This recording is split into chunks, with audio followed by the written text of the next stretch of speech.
Fry up half a sliced onions.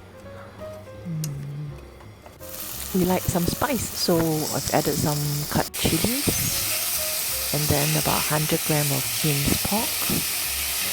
Stir it up, cook till the pork is almost done.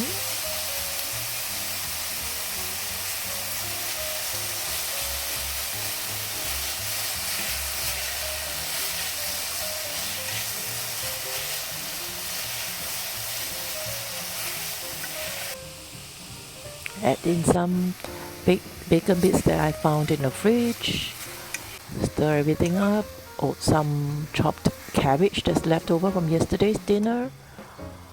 Now it's time to add in some seasoning.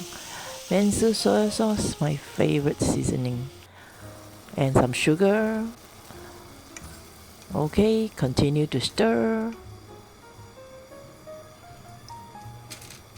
Started to simmer, and then now star of the show, my frozen udon. These will cook pretty fast, in half a minute to a minute. Just make sure everything is heated up and the noodles are separated in the cooking. When it's simmering, you check the texture and it's done. Enjoy!